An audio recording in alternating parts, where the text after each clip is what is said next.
سے مبارکہ آپ کے سامنے جو ہے پڑھتا ہوں۔ حضور نبی کریم صلی اللہ تعالی علیہ وسلم ارشاد فرماتے ہیں، اذا ولدت للرجل جاریۃ، جب کسی انسان کے یہاں پر لڑکی کی ولادت ہوتی ہے، یعنی آج اللہ رب العالمین نے لڑکے کی صورت میں اور لڑکی کی صورت میں آپ کو جو یہ نعمتیں دی ہیں، تو یہ نعمتیں یہ کوئی معمولی نعمتیں نہیں ہیں، بلکہ یہ عظیم نعمتیں ہیں، یہ رحمتوں کے اترنے کا ذریعہ ہے۔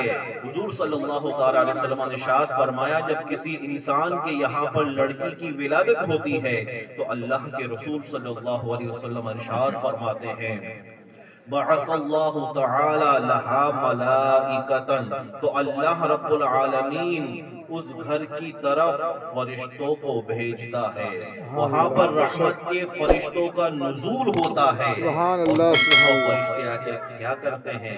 حضور صلی اللہ علیہ وسلم ارشاد فرماتے ہیں، یزفون البرکۃ زفا، جو رحمت کے فرشتے اس گھر پر اترتے ہیں، آتے ہیں، تو وہ گھر والوں کو برکتوں کی سوغات عطا کرتے ہیں۔ بے شک، سبحان اللہ، یعنی سبحان اللہ، برکتوں کے تحفے دیتے ہیں۔ دیکھیں آپ، جب کسی انسان کے یہاں پر لڑکی کی ولادت ہو تو لڑکی کی ولادت پر اللہ رب العالمین فرشتوں کا نزول فرماتا ہے اس گھر پر، اور پھر وہ فرشتے آ کر جو ہے گھر والوں کو برکتوں کے تحفے عطا فرماتے ہیں، اور اس کے بعد کیا کہتے ہیں؟ حضور صلی اللہ علیہ وسلم ارشاد فرماتے ہیں، وَيَقُولُونَ ضَعِيفَةٌ خَرَجَتْ مِنْ ضَعِيفٍ، اور کہتے ہیں کہ ایک کمزور جان سے پیدا ہوئی۔ اب جو اس لڑکی آگے کیا ہوتا ہے؟ لڑکی کی جو والدین ہیں، جو اس کی کفالت کرنے والے ہیں، جو اس کی پرورش کرنے والے ہیں، تربیت کرنے والے ہیں، اس کو تعلیم کا خرچہ اٹھانے والے ہیں، تو ان کے لیے کیا بشارت ہے؟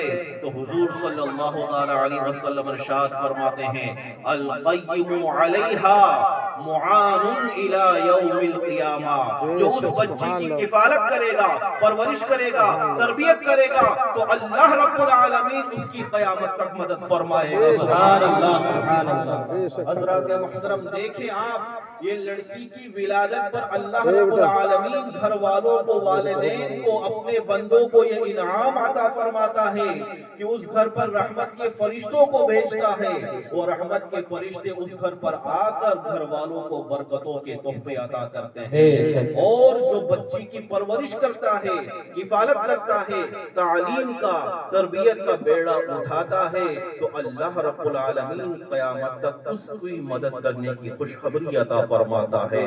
تو یہ برکتیں ہیں، تو لڑکی کی ولادت پر یہ برکتیں، اب دیکھیں لڑکی کی ولادت پر کیا برکتیں ہیں۔ تو اب اللہ کے رسول صلی اللہ تعالی علیہ وسلم ارشاد فرماتے ہیں، اذا ولد للرجل غلام، اور جب کسی انسان کے یہاں پر لڑکے کی ولادت ہوتی ہے تو آگے اللہ کے رسول صلی اللہ علیہ وسلم ارشاد فرماتے ہیں، بعث اللہ تعالی الیہ ملکا من السماء، تو اللہ رب العالمین اس گھر کی طرف ایک رحمت کے فرشتے کو بھیجتا ہے۔ سبحان اللہ، لڑکی کی ولادت پر بھی رحمتیں اور لڑکے کی ولادت پر بھی رحمتیں ہیں، وہاں پر ملائک ہے، وہاں پر فرشتوں کی جماعت آتی ہے، اور جب لڑکے کی ولادت ہوتی ہے تو یہاں پر ایک فرشتہ آتا ہے، لیکن وہ خاص فرشتہ ہوتا ہے رحمت کا، جو رحمتیں لے کر آتا ہے۔ اب وہ کیا کرتا ہے؟ تو آگے اللہ کے رسول صلی اللہ علیہ وسلم ارشاد فرماتے ہیں، فَقَبَّلَ بَيْنَ عَيْنَيْهِ، پھر وہ آنے والا فرشتہ اس بچوں کی دونوں آنکھوں کے درمیان بوسہ لیتا ہے۔ سبحان اللہ، اور بوسہ لینے کے بعد کیا کرتا ہے؟ اللہ کے رسول صلی اللہ علیہ وسلم ارشاد فرماتے ہیں، وہ فرشتہ کہتا ہے اس پیدا ہونے والے بچے سے، وقال اللہ تعالی یقرئک السلام، اے نو مولود پیدا ہونے والے بچے، اللہ تجھے سلام کہتا ہے۔ سبحان اللہ۔ حضرات محترم، دیکھیں آپ کہ لڑکی کی ولادت ہو تب بھی فرشتے کا نزول ہوتا ہے، لڑکے کی ولادت ہو تب بھی فرشتوں کا نزول ہوتا ہے۔ لہٰذا پتہ چلا چاہے لڑکی کی ولادت ہو چاہے لڑکے کی ولادت ہو، دونوں کی ولادت ہمارے لیے باعث برکت ہے، باعث رحمت ہے، اللہ رب العالمین کی رحمتوں کے اترنے کی جگہ ہے۔ لہٰذا اے لوگوں، اب ان اولاد کے مل جانے کے بعد اللہ رب العالمین نے ان کی تربیت کے حوالے سے، ان کی تعلیم کے حوالے سے ہمیں آزاد نہیں چھوڑ دیا کہ ہم جیسے چاہیں ان کی تعلیم، ان کو تعلیم دیں، ان کی تربیت کریں، پرورش کریں، بلکہ ہمیں ان کا ذمہ دار بنایا گیا ہے۔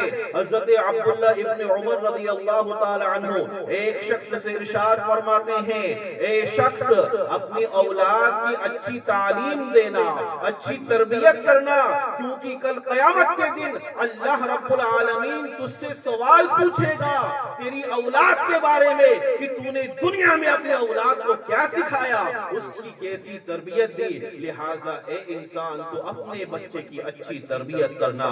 لہٰذا لوگوں، جب ہمیں تربیت کے حوالے سے ذمہ دار بنایا گیا ہے، اس کی تعلیم کے حوالے سے، کفالت کے حوالے سے ذمہ دار بنایا گیا ہے، تو جب اس کی تربیت کی جانی ہی ہے، اس کو تعلیم دلوانی ہے، تو اگر اس کو دینی ماحول میں ڈھالا جائے، دینی سانچے میں ڈھالا جائے، قرآن کی تعلیم دی جائے، قرآن کی تربیت کے سانچے میں اس کو ڈھالا جائے، تو انشاءاللہ پھر نور ہی نور ہوگا، سرور ہی سرور ہوگا۔ آئیے دیکھیں، اللہ کے رسول کریم صلی اللہ علیہ وسلم نے ارشاد فرمایا، من علم ابنہ القرآن نظرا، جس نے اپنے بیٹے کو قرآن میں اندر دیکھ کر پڑھنا سکھایا۔ آج حضرات محترم کتنے ایسے لوگ ہیں جو قرآن کی تعلیم کے حوالے سے جو ہے وہ ہوشیار نہیں ہے، مگر اگر بچے کو کوچنگ پڑھوانا ہو، انگریزی پڑھوانا ہو، گنت پڑھوانی ہو، تو سب سے پہلے وہ اپنے علاقے کے اندر ایک بہترین ٹیچر کو ڈھونڈے گا کہ اس علاقے کے اندر سب سے زیادہ بہترین انگلش پڑھانے والا ٹیچر کون سا ہے، چاہے وہ 1000 لے، 2000 لے، انسان 2000 بھی دینے کے لیے تیار ہے۔ کیوں؟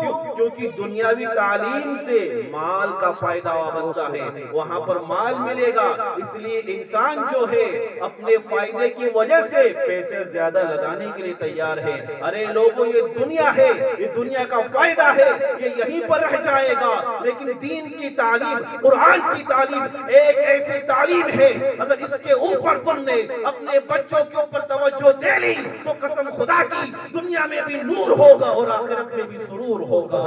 نعرہ تکبیر، نعرہ رسالت، مدرسہ سراج العلوم، نعرہ تکبیر، سبحان اللہ سبحان اللہ۔ قرآن کی تعلیم کوئی معمولی تعلیم نہیں ہے، سب سے افضل تعلیم ہے۔ نبی پاک صلی اللہ علیہ وسلم ارشاد فرماتے ہیں، خیرکم من تعلم القرآن وعلما، تم میں بہترین انسان وہ ہے جس نے قرآن سیکھا اور سکھایا۔ اور یہ قرآن کی تعلیم وہ تعلیم ہے کہ 5 وقت کی نماز کے درست ہونے کا مسئلہ قرآن کی تلاوت پر موقوف ہے۔ اگر قرآن کی تلاوت صحیح نہیں ہے، انسان کے مخارج صحیح نہیں ہے، تلفظ صحیح نہیں ہے، صحیح طور پر قرأت نہیں کرتا ہے، اگر ایسی قرأت کرتا ہے جس سے فساد معنی لازم آتا ہے، تو اس زندگی بھر نماز پڑھتا رہے، اس کی نمازیں قبول نہیں ہوں گی۔ کل قیامت کے دن اس کی نمازوں کو اس کے منہ پر مار دیا جائے گا۔